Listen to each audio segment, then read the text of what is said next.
Alrighty, so we're here with our fifth interviewee. This is Matthew. He's actually an intro to entrepreneurship. We literally just met just walking around on campus. And Matthew actually happens to have a similar business idea as ours. So we're probably going to talk a little bit about that at the end of the interview. So how are you doing, Matthew? Pretty good. Cool. Not bad so far. How is entrepreneurship treating you? I'm enjoying it so far. It's a lot of work to do, but it's challenging and rewarding. So if you could just tell us a little bit about yourself, what you're studying, the year that you're on, and just the hobby of yourself. I'm a freshman here at UF. I'm a finance major currently. I'm living in the Murphy area from Orlando. Okay. So, yeah. Cool, man. So I'm just going to go ahead and get your point of view as far as my business ideas regarding textbooks, as I mentioned to you. So just trying to get your thoughts on it. Sure. So Matthew, how much are you paying on average for textbooks per semester? Well, it's only been 2 semesters so far, but I want to say anywhere from the range of like 200 to 300 probably. Okay. I mean, that's usually the feedback that we're getting from students. So, have you looked into alternative ways to reduce those costs? The biggest way I've found is just to go onto Amazon typically and buy them used. I could put in more effort to get them cheaper, like on the textbook exchange, Facebook and everything, but it takes a lot more effort to try and find the people, so I just think it's a little more convenient to go with Amazon. True. And, okay, so you used online means to get those books. Through any of those online orders, have you had any issues where the textbook might be delayed too much, or the shipping information might be wrong, something of that sort? Not particularly. I think I kind of prevented that because I paid a little bit extra to get them shipped faster. Okay. So, but I did have to pay a little bit more in order to do that. So Okay, you're probably not happy about that. Yeah, exactly. Cool. Have you taken on any student loans up to this point? I have not. I might be later on this summer, but not yet. Okay. And I mean, once you take out those student loans, I mean, do you think those current expenses on textbooks might be a contributing factor to that? Probably. Yeah, I mean, it's definitely, like, my mom was telling me my credit card bill for the first month of this semester was, like, the highest it's been since I've had a credit card. And it's mainly just because of textbooks, so. Wow, that's crazy. So my business idea will be called Swapping the Swamp.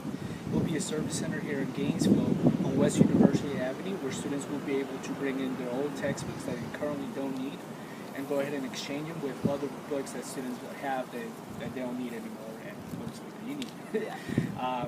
Does that make sense? Yeah. Excellent. Yes. And basically, we ask for students to pay for $36 per year, and that will be basically a service fee for the convenience of using the service center here in Gainesville. Mm-hmm.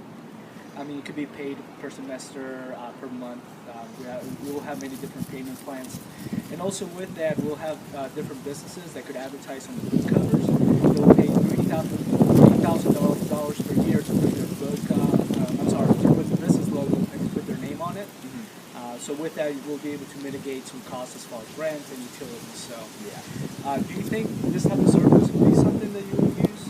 Yeah, I mean, it definitely has potential. I mean, I don't really like buying textbooks personally because it's obviously such a hassle. Right. And I haven't really found a super easy way to do that. Like I mentioned, the Facebook page, it can work from time to time, but a lot of the time you get no luck at all. So Exactly. You have to scramble around. Yeah.